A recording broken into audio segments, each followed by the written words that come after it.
Samsung's latest flagship folding phone looks like it has been put on a diet.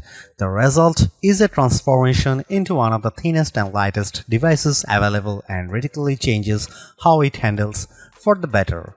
The Galaxy Z Fold 7 measures 8.9mm thick and short, well within the realms of a standard smartphone if you ignore the camera bump on the back. It easily fits in a pocket but opens up to turn into a folding tablet just 4.2mm thick. But at $2,000 you pay an awful lot for such a fancy device. It is an expensive, cutting-edge gadget that can, in theory, replace your phone, tablet and PC in one pocketable device. The Samsung Galaxy Z Fold 7 is the closest thing to a tech inflection point we have at the moment. It is by far the best large screen foldable ever made, super thin, super light, exquisitely made, undeniably powerful and full of AI smarts, and goes straight to the top of our list of the best foldable phones you can buy. It's Samsung's first foldable to almost entirely not under-deliver on cameras, featuring the line's first ever 200MP camera. It feels like more than progress, it's a folding phone revelation. I like it so much that I find myself frantically searching for weaknesses. I probe each part looking for a place where Samsung may have miscalculated, and with very few exceptions, I can't find any weaknesses. If I had to pinpoint where Samsung trips up, it would be in two areas: the removal of the digitizing layer, which leaves the Galaxy Z Fold 7 unable to work with the S Pen, and the price, which now flirts with $2,000 in the US. That's a lot to spend for any phone, though in fairness, this really is like two devices in one, a flagship phone and 8-inch tablet, and so you might be able to justify the outlay. The Galaxy Z Fold 7 starts at $2,000, which is $100 more than the previous model in the US. There is no price hike for buyers in the UK. The base model comes with 256GB of storage and 12GB of RAM at the time of reviewing. The Galaxy Z Fold 7 is on pre-order now and ships from July 25. It's available in Blue Shadow, Silver Shadow and Jet Black, plus a Samsung Online exclusive mint. Those prices make the Galaxy Z Fold 7 one of the most expensive foldables you can buy. In the US, it now costs $100 more than a similarly configured Google Pixel 9 Pro Fold. For instance, there will be deals especially for trade-ins, so look out for those. I agree, this is a lot to pay for a smartphone, but the Galaxy Z Fold 7 is not just a phone. It's also a tablet, yet so thin and light that someone glancing at in your hand might have no idea it's two-in-one. The question is, are you willing to pay more for something that is truly special? If you think the pace of smartphone and flagship innovation feels somewhat ho-hum, you probably haven't seen or touched the new Samsung Galaxy Z Fold 7. This is one of the best design upgrades I have seen in a while, not because it's radically different to the Samsung Galaxy Z Fold 6 that came before it, because it isn't, but because it's so much better in all the ways that truly matter. I will start with the physical specs because they are the most remarkable thing about of this new handset, especially when compared with the Galaxy Z Fold 6 and yes, even the Galaxy S25 Ultra. Unfolded, the Galaxy Z Fold 7 is just 4.2mm thick, that's 1.4mm thinner than the Galaxy Z Fold 6. Folded, the Galaxy Z Fold 7 is 8.9mm, 3.2mm thinner and the Galaxy Z Fold 6 and only 0.7mm thicker than the Galaxy S25 Ultra.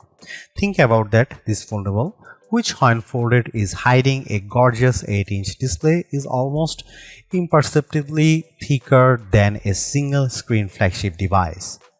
Even the weight is impressive. Between versions, Samsung shed a whopping 24 grams and the Fold 7 is even 3 grams lighter than the Galaxy S25 Ultra. Yup, 2 screens and it's still lighter than the flagship. Perhaps that shouldn't be so surprising. When I hold the Galaxy Z Fold 7 up to the Galaxy S25 Ultra, the foldable is smaller than the Ultra, which is 162.8mm by 77.6mm, while the Galaxy Z Fold 7 when folded is 158.4mm by 72.8mm. Carrying the Galaxy Z Fold 7 is now like a holding secret. At a glance, it looks like a standard 6.5-inch smartphone. It's not until you take a closer look that you notice the seam down one edge and the hinge on the opposite side. Size and weight aside, the phone feels good in my hand because of the excellent materials. Its armor aluminum frame is covered front and back with Corning Gorilla Glass Ceramic 2. A substantial pill-shaped 3-camera array sticks out of the back. Whenever I put the phone down camera side first, it tips at an awkward angle. I guess that's the price I have to pay for a better imaging system. On the top edges, when you are holding the phone, are a pair of microphone holes, a vent, and a SIM slot. The bottom edges feature more microphone holes, a speaker slot, and the USB-C data and charging port. The tolerances here are quite something. The USB port appears to just barely fit in the space. The only buttons are the long volume rocker and the power or fingerprint reader and Gemini button. Samsung has re-engineered the hinge and it's noticeable. The phone is firmly closed when folded and has considerable but not overly resistant tension as you open it, and it snaps into position as a fully flat 8-inch tablet. Unfolding the phone, you are greeted with a flexible display surrounded by a roughly 2mm forgiving raised border that keeps the Fold 7 from making a metallic snapping sound when you close it. There is still a crease, but it's far less pronounced than what you see on the Galaxy Z Fold 6. That's due in part of the new teardrop-shaped screen fold hidden in the redesigned hinge, meaning the thin, flexible screen curves into a perhaps more forgiving teardrop shape when the phone is folded. This is likely what accounts for how it can more easily unfold to a nearly perfectly flat phone. I can only see whatever minimal crease remains at certain odd angles, and more so when the screen is off. To the touch, it's barely perceptible. The Samsung Galaxy Z Fold 7 is IP48 rated, which means it can handle a sustained dunk in fresh water, but I would keep it away from dust and sand. I ran my device under a tap with no ill effects. A wider and taller Z Fold means not one but two bigger screens. The cover display is now a 6.5-inch 21:9 display that is finally indistinguishable from a standard flagship phone display. Where the Galaxy Z Fold 6 has a 968 by 2376 resolution, the Z Fold 7 cover screen is an expansive 2520 by 1080 422 ppi 1 to 120 Hz AMOLED 2x screen. It has a punch hole for the 10 megapixel selfie camera, but it does not feature an under the screen fingerprint reader that's integrated with the power button. It's a lovely, bright screen that's now wide enough to more easily accommodate a more usable virtual keyboard and fully serviceable when you don't want to unfold and use the main display. Like the cover display, the main display is larger this year. It's now an 8-inch display from the Galaxy Z Fold 6's 7.6 inches.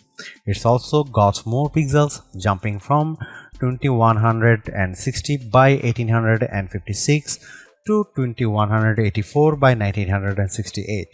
It's still QXGA Plus and supports the dynamic 1 to 120 Hz refresh rate. While the display size now matches Apple's iPad mini, the 6th generation's mini's 8-inch screen has an aspect ratio of 3:2, while the Galaxy Z Fold 7 is now 5:6. This makes the Fold 7 more of a square as compared to the iPad's slightly rectangular display. In practice, this means that on the Z Fold 7, some videos and games may have larger black borders at the top and bottom. It doesn't bother me, but you might want to see what Netflix looks like on the phone before placing your order. The main screen is big, bright and responsive. It was useful in bright sunlight and all motion looked fluid and smooth.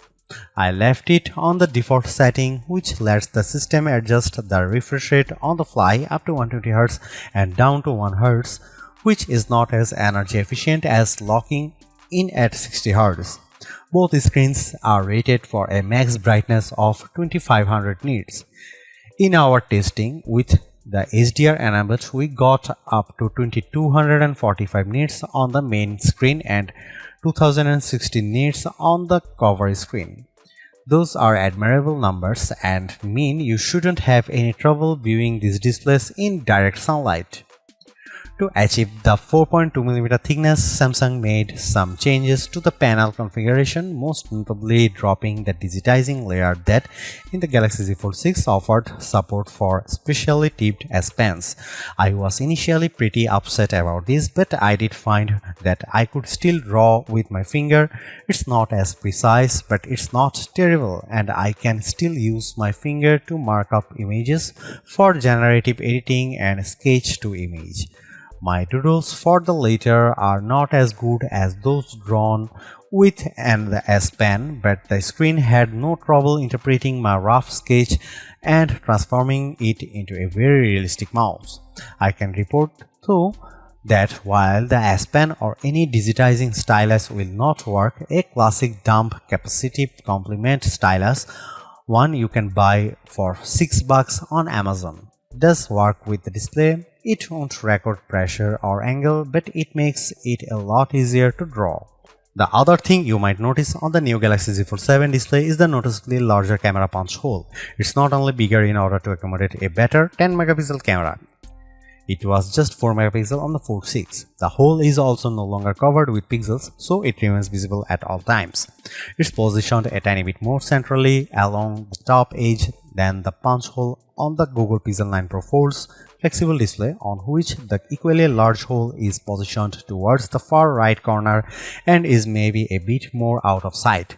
These things aside, I love this big multitasking screen, which has room for a couple of apps or large screen views of favorite apps like weather or maps. It's also a nice canvas for Gemini Live, which makes the most of the larger space. I also enjoyed drawing on it, streaming shows on Netflix and playing action games. The benefit of a flexible screen is that the Galaxy Z Fold 7 doesn't have to be only flat or folded, it can also be L-shaped, which I found useful when I was checking over an interview transcription which I recorded and used AI to transcribe on the fold. A 90-degree fold also proved useful for watching videos on one half of the screen, while the rest of the fold served as a steady base. There was nothing much wrong with the Samsung Galaxy Z Fold 6's camera array. It has a nice 50-megapixel lens, a 10-megapixel and a 3x optical zoom, 10-megapixel, but I was very aware that this was a flagship class phone with a flagship level price, and it bothered me that the best camera array was reserved for Samsung's Ultra line. That is no longer the case. The Samsung Galaxy Z Fold 7 has a new camera system with two notable upgrades and one disappointment. Here's the full camera system: 200 megapixel wide camera, 12 megapixel ultra wide, 10 megapixel 3x telephoto, 10 megapixel cover screen, 10 megapixel main screen. The big news here is the new 200 megapixel sensor that, while similar to what's found in the Samsung Galaxy S25 Ultra, has been re-engineered to fit into the Galaxy Z Fold 7's super slim frame. Like most high megapixel smartphone cameras, this one defaults to a 12 megapixel shot, combining the information from multiple pixels for better clarity, contrast and colors. It does a nice job, but there is a very good reason to shoot at the full 200 megapixel. Doing so lets you crop into almost any picture detail without losing clarity. Here you can see some camera samples of the Samsung Galaxy Z Fold 7.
The Samsung Galaxy Z Fold 7 is so thin and light that combined with its larger cover screen, you could easily mistake it for a standard flagship.